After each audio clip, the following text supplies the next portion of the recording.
Добре дошли, слънчеви хора! Много се радвам, че на семинара Дом за живеене, Дом за нашите души се отзоваха наистина толкова слънчеви хора. Както всички знаем, домът на душата е тялото, нали така? Обаче телата трябва също някъде да живеят. И това са нашите домове.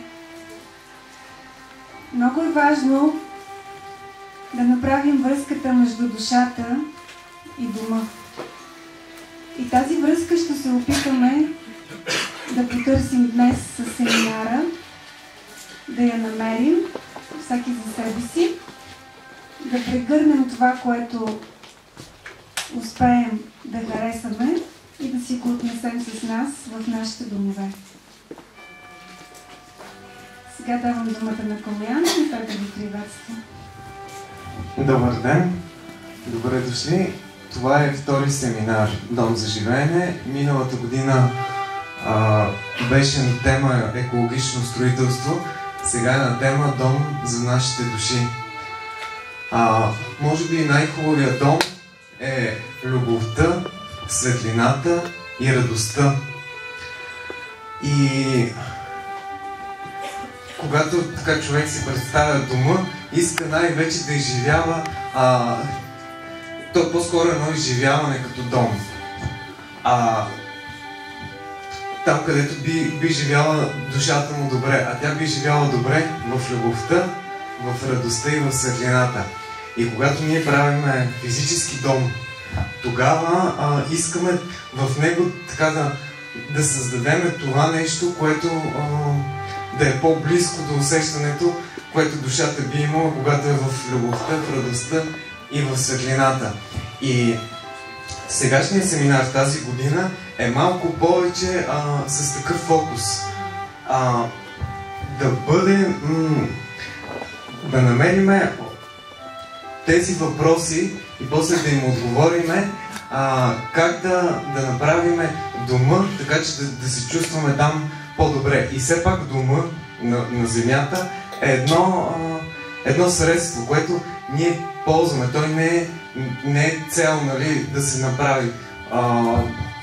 Така, защото имаме един неръкотворен дом, а този ръкотворния е само едно отражение на неръкотворния. Хубаво е той да бъде едно наистина чисто отражение, но трябва да му се знае смисъла на него. А смисъла е любовта, радостта и светлината. И учителя казва, когато любовта царува, смут не става. Когато мъдростта управлява, реда не се нарушава. И когато истината грее, плодът цъфти и зрее. Когато нямаме любов в дома, значи, т.е. когато има смут, значи няма любов. Когато се обичаме, нещата са по друг начин. И тук ще говорим на този семинар малко повече за общностите. Как се правят общностите? Сигурно има много най-различни пътища, но може така се мисля, че да бъдат изразени с когато хората се обичат, общностите стават. Когато не се обичат, тогава реда се нарушава, каквито и закони да има, каквито и правила да има. Затова всъщност, може би, има и такава тема в семинара, е, че дома го изграждаме, освен навън, той се изгражда и навътре, когато изграждаме себе си и се развиваме. Благодаря ви. Казвам се Силвина и в някаква степен се чувствам като майка на този семинар, защото бях в основата на създаването на първата част, която заедно с Калян и Стефания сътворихме. Но за втората част избрах една по-различна за мен роля, защото обикновено съм организатор, а в случая ангажиментите ми са наистина много покрай пътуванията ни с Георги Изорски, така че реших да видя нещата от друга гледна точка, като лектор. Мисля, че има какво да споделя по темата, но нека да започнем с нещо, което така да създаде един приятелски дух, за да мине и деня така. С една песен ще изпеем заедно. Ако искате, нека да се изправим всички. Аз ще я изпея веднъж.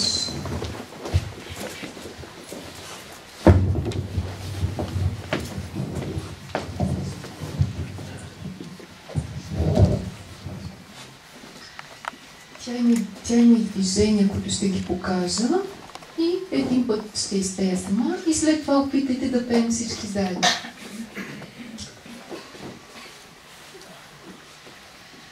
На тебе аз давам, от те получавам и заедно с тебе творим света. На тебе аз давам, от те получавам и заедно с тебе творим света. На тебе аз давам, от те получавам и заедно с тебе творим света.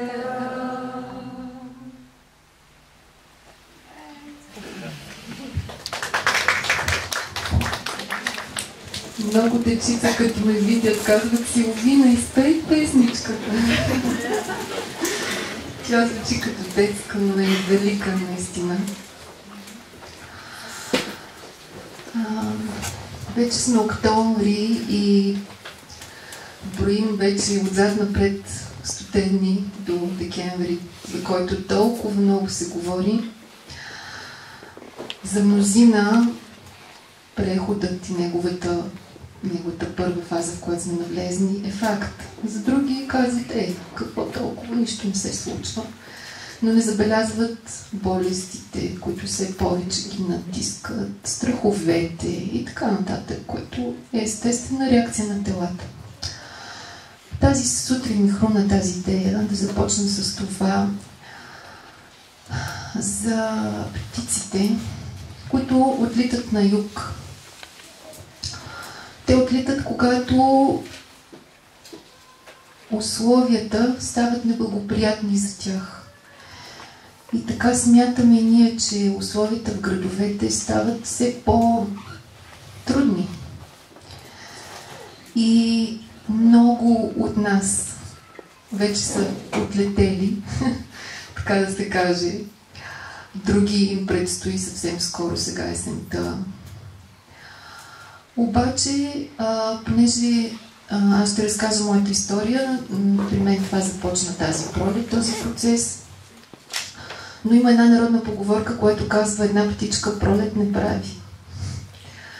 И действително, когато човек попадне в една такава непозната за него среда, извън обичайното, познатото, с което е свикнал, там има редица неща, които в първия момент може и да го притеснят, и наистина намерението му за това, което е решил да направи, трябва да е много ясно и силно. Аз нали, това село, което сме сега, за много от хората там, ние сме неразбираеми и непонятни. И тази среда в никакъв случай не е чак така приятелска, както на мен ми се иска да бъде. Въпреки че всичко си е наредно, виждаш погледите на хората и всичко това. Така че живота в общност на място, на такова място, защото много хора имат мечтата, една такава илюзия, може би ограничеща се илюзията, че нали, природата, романтиката, всичко е прекрасно, но работата с дори с природните стихии понякога и с хората, които са там, си има своите предизвикателства, така че трябва да сме и реалисти в някаква степен. И наистина решението за това е не двама, не един човек да направи тая стъпка. Нали, казах, една птичка пролет направи. а една група, едно ято от приятели да бъдат заедно и заедно да посрещат всичките предизвикателства, които идват при тях. Така че за свободата искам да кажа няколко неща. Защо е важно да го направим това?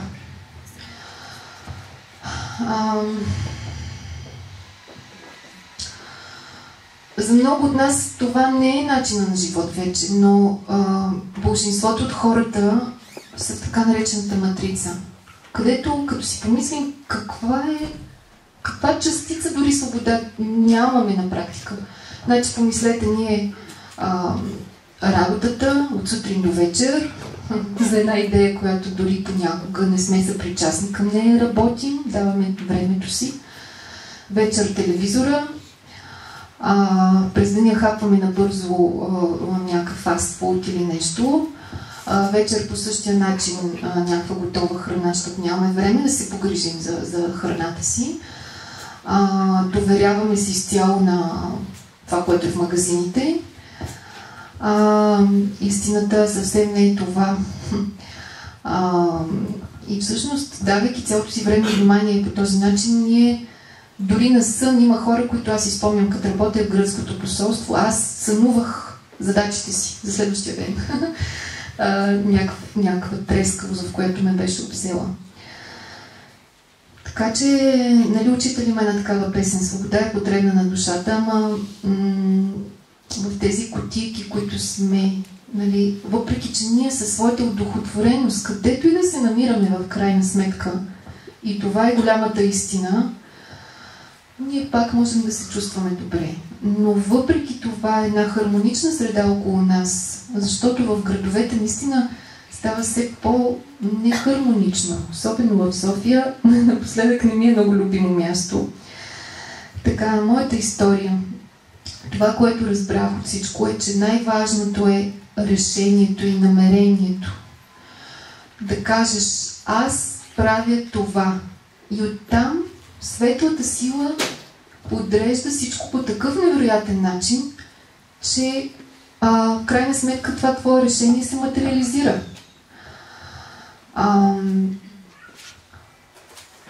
Много хора се страхуват точно от това и точно там е препъни камъка. Нали? Ама сега аз искам да живея някъде, другаде. Ама как сега? Как да го направя? Хем да съм тук, хем да съм там. Ма как да си продам апартамента, примерно, това е голям риск. Пък, разбирате ли, просто го решавате и го правите. Аз след Рилските езера миналата година слезнах с твърдата вяра и намерение, че аз, слизайки, дори бях сънувала хората, които купуват апартамента ми в София, слизам, за да свърша това нещо. И наистина дойдоха точно хората, които сънувах. И всичко стана по един невероятен начин и се подреди. Първо, те казаха на нас, апартамента не ни трябва, така че можеш да останеш под наем, символичен. Това се случи есента, цялата зима бяхме в София, така че да се подготвим с парите, които дойдоха от апартамента, да започнем да купуваме неща. Но много преди това, 3 години може би обикалям България, за да търся мястото. Защото за много хора това е другия въпрос. Мястото. При мен отговорът дойде така, че в крайна сметка той е на една ръка разстояние от нас. Почти всички българи имат някаква връзка с селото. Някаква наследствена къщичка, земя, нещо някъде. Аз съм родом от Пазарджик, обиколих, повярвайте ми, цяла България, но в крайна сметка се оказа, че мястото е съвсем близо до моя роден град, където майка ми 3 години преди това имаше къща. Бяхме взели за да живее тя там. И така сега тази година всъщност ремонтирахме тази къща, така че тя да стане едно наистина приятно място. Впоследствие купих още една с един парцел от 2 декара и с още една къща, която искаме да направим на зала. И там вече тече и проекта за построяване на куполни къщи. Така че това са нещата. Освен това се появи една овощна градина, появи се една земя, в която да сеем лимец, т.е.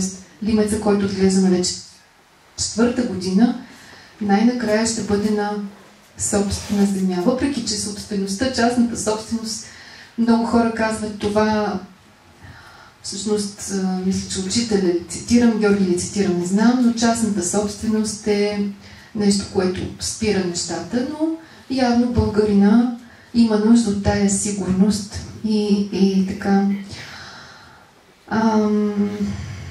Да, назад към корена се казва моята лекция. Представете си дървото. Колкото расте нагоре, толкова расте и надолу, корените му растат. И в един момент то има нужда от това да се премести в по-голяма саксия, след това в още по-голяма саксия.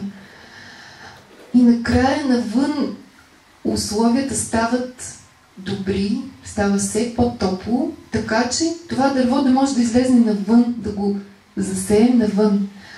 Георги казва, моята задача, Георги Изворски, е да чупим саксиите, кълъпите на хората.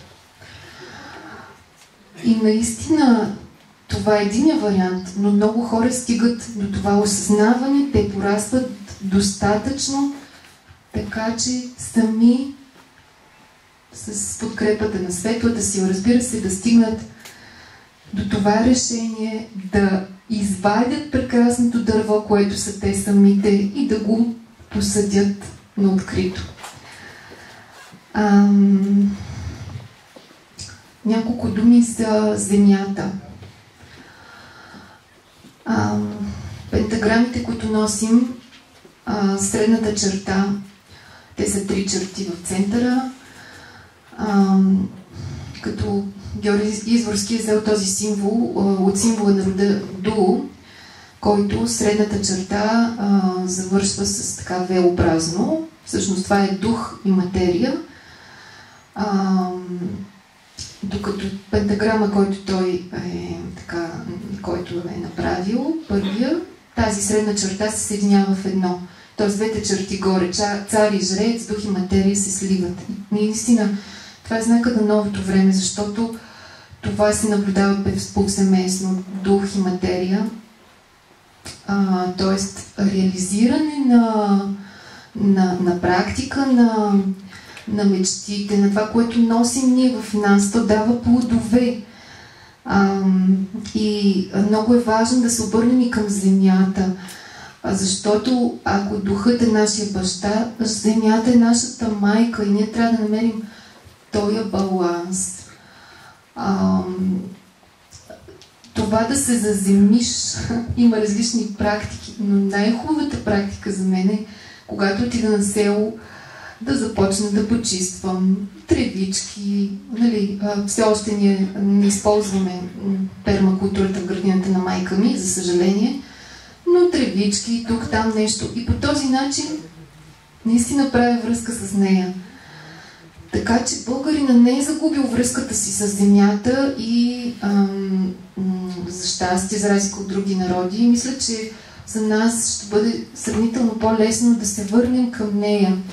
По край лимеца, който отглеждаме, виждам масово хората, може би заинтригувани от това растение по някакъв начин, се сещат, че имат някъде нещо, някаква земя и казват, хайде, дайте и ние да насеем. Просто този процес тръгна наистина последната година доста така силно. Така, сега една песен по средата на лекцията и след това ще продължа. Мога да кажа, тя е на учителя.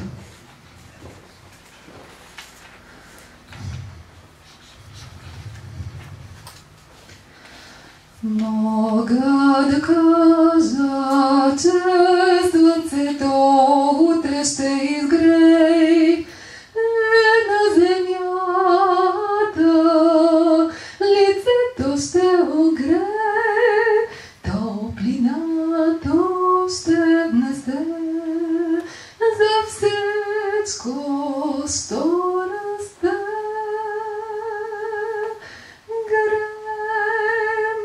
Гремостността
Последно време наистина се преселих на село, но всъщност живота ми минава по друг начин.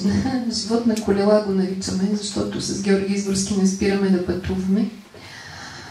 И това, което установих, че в крайна сметка домът е там, където са приятелите. Наистина е така. Където ти е приятно, където са приятелите. Преди това не казах за това навсякъде напоследък го говори, защото смятам, че човек, всеки един осъзнат човек трябва да поема отговорността за себе си, за всичко, което се случва с него и около него. И е много важно това. Започнах с ятото и птиците и приятелите, защото всъщност думата приятели оттам произлиза. Да си при ятото, където ти е приятно. Но какво се случва при птиците? Там има ротационен принцип. Те летят в формата на делта, като на върха на фигурата има една птица. Тя поема най-голямо съпротивление от въздуха. И затова тя не може дълго време да лети там. След известно време друга птица идва и взема нейното място. И така се въртят през цялото време и пътуват стотици километри за един ден, без да се приземяват. Разбира се, използват и въздушните течения, Бог им помага. Но това е основният принцип. И това е най-важното. И това е най-важното и в нашата работа, защото хората намират себе си. Всеки застава на върха и казва: аз мога да направя това. Аз съм тук заради това и мога да допринеса за цялото по този начин. И така постепенно се формират групи на светлината, които всъщност един ден формират и голямото семейство на светлината. И за това работим, защото тези групи ще имат връзка помежду си. Всеки път, когато пътувам и се връщам, защото там има един майстор при мен, който е такъв човек-творец, и се радвам неимоверно много на това, което се е случило, докато ме е нямало. И когато пък оставам на село една седмица и от ръцете ми излизат толкова много неща, си тръгвам с огромно удоволствие, защото това да претворяваш материята по някакъв начин е свързано и с това да нещо в съзнанието ти се намества, нещо в теб става по-хармонично. Наистина, външното е израз на това, което е в нас, но и това, което ни заобикаля, ни дава обратно тази връзка и нас самите ни прави по-хармонични. Така че наистина пожелавам на всеки, който решението за промяна, независимо каква промяна, не казвам, че всички се юрнем да живеем на село или да... Но все пак те са малки стъпки, които ни водят към нещо по-добро. Да поеме тази отговорност, да вземе това решение, независимо какво и да каже: аз поемам нещата. Никой друг не е отговорен за мен. Аз съм отговорен. Просто трябва да се осмелим да го поискаме. А Бог знае кое е най-доброто за нас. И ни го дава. С много приятели споделяме: ма как така? Само си го поискваш. Ама когато си на тази светлата вибрация, наистина, и когато работиш за другите, наистина, каквото и да поискаш, то идва. Ама разбира се, ти не си някакъв материалист, да искаш кой знае какви неща. Ти искаш добри неща за себе си и за другите хора. Няколко неща за бъдещето казах за тези групи на светлината. Тези мои мисли дойдоха от една беседа на учителя, която прочетох за хляба. Той казва: България ще е първата страна, която хляба ще е безплатен. Казва, че най-голямото престъпление е да се купува и продава хляба. И казва: аз съм първия, който ще излезе на нивата, за да работи за това. Ясно е, че не всеки ще го направи, поне не в близките години, да се жъне, да се занимава и така. Но тези групи, които ще се създадат на различни места в България, които вече се създават, т.е. отиват двама човека, после идват други, харесват мястото, харесват и постепенно се заселват. Това е процес, който тече. Но те ще се занимават с нещо друго, да кажем, и ще има обмен на продукти. И в този смисъл и хляба ще е безплатен, защото реално ти не даваш пари, за да го купиш.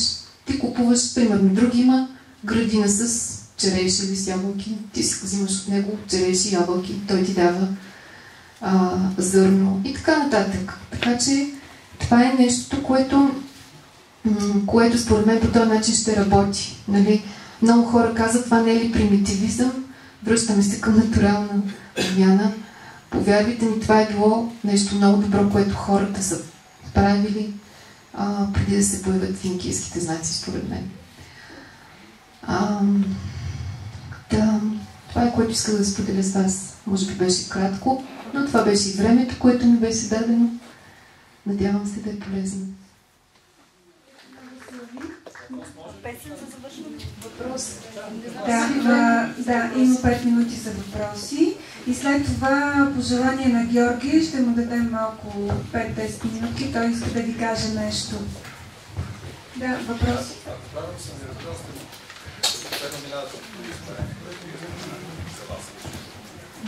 Може би така, да.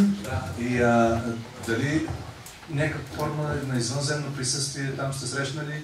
Има ли комуникация евентуално откъде си? Аз съм любопитен просто. Ако сте го конструирали за себе си. Извънземно присъствие, дали има там? Да. Там, където вие вече... Пето ли, не знам как се. Какво да ви кажа? То където и да ходим, това се вижда. Дори някои хора правят такива снимки и след това ни ги изпращат. Където отива светлият човек, там всичко е светло. Той претворява всичко. Около него са светлите същества. Извънземни ли ще ги наречем как?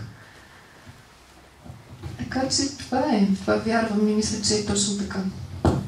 Но така не съм имала точно на това място някакъв, да кажем, по-особен контакт. Може би трябва да извикам приятели, които знам, че имат способности да видят. Но когато всъщност Георги Изворски през цялото време ми казваше, ти много обикаляш, много търсиш, но да знаеш, това е мястото, това е много спокойно енергийно място, много плодородно, има много вода, така че при тия суши, които сега настават, тия неща при избора също не трябва да се проценяват. Така.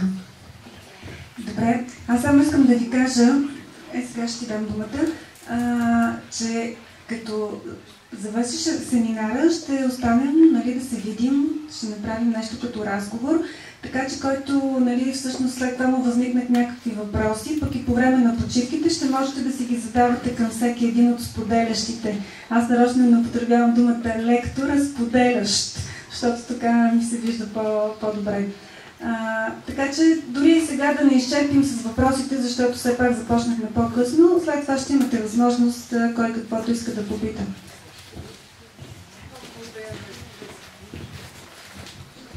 Много благодаря за споделянето. Бих искала да попитам какви са основните ориентири за избора на място. Това, което всъщност последно казах. То за това си има и цели науки, но наистина интуицията на човек е най-голямата наука. Има фънкшуй, на миналия семинар бяхме поканили лектори, които обясняваха на какъв склон да е. Нали, казах хубаво да е на източен склон, на южен склон на планина, да се вижда изгрева, всички тия неща са добри. Но в крайна сметка аз съм убедена, че когато човек вземе решението, духът го завежда на това място. Но това решение трябва да е непоколебимо. Днеска при този автор Пауло Коелho някъде прочетох. Има хора, които светът им е това, което споменах, работата, неприятностите, проблемите и всичко това. Обаче има хора, които мечтите им, те ги виждат в реално случени и да се сближат тези два свята и крайна сметка това да стане един свят, това е най-голямото вълшебство, което всеки един може да постигне. Т.е. това, което прави да му носи радост. И да чувства, че това е нещото заради това, което е слезнал. Но най-важното според мен е решението. И след това те завеждат. Защото може да се луташ тук, там. Аз 3 години обикалям и гледам къде ли не ходихме. Но в крайна сметка се оказа, че за мен е било приготвено нещо друго. Предполагам и другите лектори ще говорят за мястото. Това е наистина важно. Добре, благодаря ти още веднъж.